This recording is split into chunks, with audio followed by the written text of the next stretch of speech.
You're born on Komodo Island, tucked away in a hole that feels more like a sauna with no exit. As you crack open that eggshell, you're probably wondering what your mom looks like, except there's nothing here. No, you're on your own from the get-go. And that's not even the worst part. You see, in the Komodo Dragon world, even your siblings could be your worst enemies. You might be lucky enough to be the first one to hatch, so before you even think about taking your first breath, you've got to get the heck out of there fast. Scramble up the nearest tree like your life depends on it, because it quite literally does. You're not just avoiding your siblings, you're dodging hungry adults who wouldn't mind a bite-sized snack like you. To them, you're just a free McNugget. So there you are, clinging to a tree branch, getting your first real look at the world. For now, just focus on surviving your first few days, because the real adventure's just beginning. For the next few months, you're on a strict no-ground diet, because down there it's a jungle in the most literal sense, where every step could be your last. Imagine living on the 50th floor of a skyscraper because the streets are filled with zombies. Yeah, it's kinda like that, only instead of zombies, it's your very own kin patrolling the ground, all ready to take a bite out of anything that moves. You're not completely defenseless, though. You've got instincts, quick reflexes, and a strong survival instinct that kicks in from day one. Plus, you've inherited a handy little trick, the art of camouflage. With your molted brown and green scales, you blend right into the leaves and bark, making it that much harder for anything hungry to spot you. Think of it as your very own invisibility cloak, but instead of dodging wizards and Hogwarts, you're avoiding becoming someone's lunch. At this stage, your life is all about survival 101. Find food, stay hidden, and whatever you do, don't fall out of the tree. Your diet's about as varied as a college student's during finals week. Whatever you can scavenge or catch, from insects and small lizards to the occasional bird that's too slow for its own good. Every meal's a victory, and every day you avoid becoming a meal is an even bigger win. But don't get too comfortable in that tree, because soon you're gonna have to face the real world down below. And trust me, that's when things really start to get interesting. You're no longer that helpless hatchling clinging to a branch for dear life. Now you're ready to start exploring the wild world of Komodo Island. Your first few steps on solid ground are like a toddler taking their first wobbly steps, except in your case, the stakes are a bit higher. Every rustle in the bushes could be a potential meal or a threat, and your senses are on high alert. It's basically hardcore Minecraft, but in real life. Now, in most animal worlds, this would be the part where mom swoops in to show you the ropes, but as we've established, Komodo moms aren't exactly the nurturing type. Instead, you're left to figure out things on your own, and that means a lot of trial and error. Your days are filled with mini-missions, stalking unsuspecting critters, practicing your stealth moves, and trying not to end up on the menu of a bigger predator. It's all part of the learning curve, and you're slowly but surely getting the hang of it. At first, your hunts are more hide-and-seek than stealthy predator. You'll spend hours lying in wait trying to blend in with the underbrush, your heart pounding like a drum as you watch a potential meal scuttle by, or get swept up by a much more experienced dragon. Show off. But when you finally nail that first successful hunt, it's like winning the lottery of lizards and rats. As you grow, so does your confidence. You're exploring further from your original tree, pushing boundaries, and generally acting like the reptilian version of a rebellious teenager. Each day, you become a little more daring, a little more skilled, and a lot less likely to end up as someone else's dinner. But it's not all smooth sailing. Remember those siblings you escaped from at birth? They're still around, and now it's time for some good old-fashioned sibling rivalry.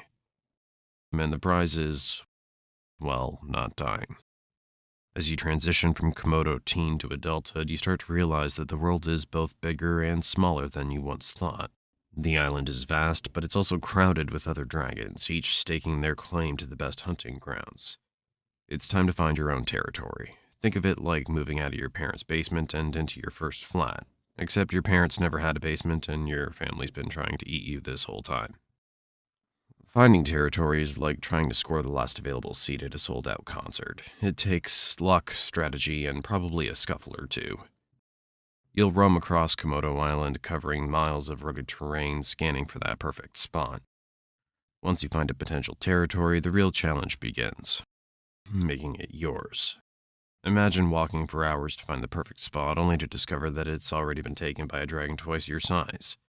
Now you've got a choice. Try to negotiate, which, let's be honest, is going to end in a fight, or keep moving and hope for a less crowded patch of land. Now that you've got your territory, and congrats by the way, it's time to settle into the daily routine of a full-fledged Komodo dragon. Your schedule's a mix of hunting, patrolling, and catching up on sleep. Lots and lots of sleep. You're not one to waste energy, so when you hunt, you go big. One large meal a week is your style, something that'll keep you satisfied for days. You're aiming for deer, wild boar, or even the occasional water buffalo. Your hunting style's all about patience and precision. You lie in wait, blending into the landscape until the perfect moment to strike. It's a high-stakes game of hide and seek, where the prize is dinner and the cost of losing is another day of hunger. But when you do succeed, it's worth the wait. You'll feast like a king and then slip into a food coma that'll make a Thanksgiving nap look like a quick power snooze. As you reach full maturity at around 7 to 10 years, you start taking extra notice of other female Komodos roaming around. That's your urge to mate kicking in. Mating season's like the ultimate dating game. You're sizing up potential partners with a mix of curiosity and caution. For male dragons, the competition's fierce. You've got to prove your worth to the ladies, and that means showing off your strength, size, and survival skills. If a female finds you impressive, she might just let you get close enough to mate. Just don't screw up your chance because the competition's tough and your brother might just be waiting in line. Once you've successfully mated, your job isn't quite done. If you're a female, you'll lay your eggs in a carefully selected spot, burying them deep to protect them from predators. After that, it's back to a solitary life, leaving the next generation to fend for themselves just like you did. You've somehow made it past 10 years and all the way to 15. Congratulations. In the wild world of Komodo dragons, that's like reaching your 90s with all your teeth intact. But here's the thing, you're not as quick as you used to be, and those once impressive muscles aren't quite as strong. You've earned every scar, every notch in your scales, but now survival requires a different kind of strength, one that comes from experience and wisdom rather than brute force.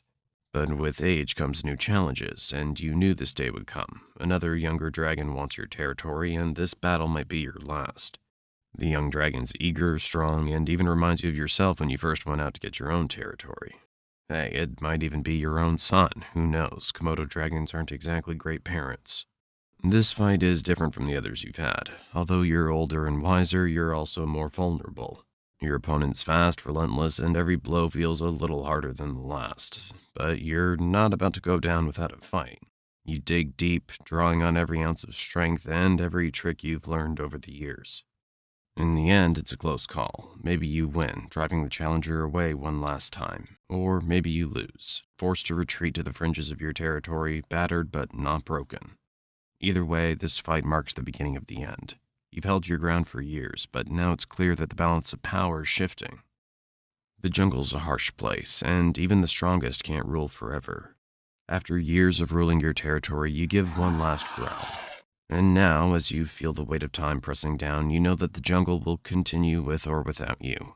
As the end approaches, you find a quiet spot to rest, somewhere safe from the constant struggle for survival. You lie down, feeling the warmth of the sun on your scales, and close your eyes. The world keeps turning, the cycle continues, and somewhere out there a new dragon is hatching, ready to begin the journey you've just completed.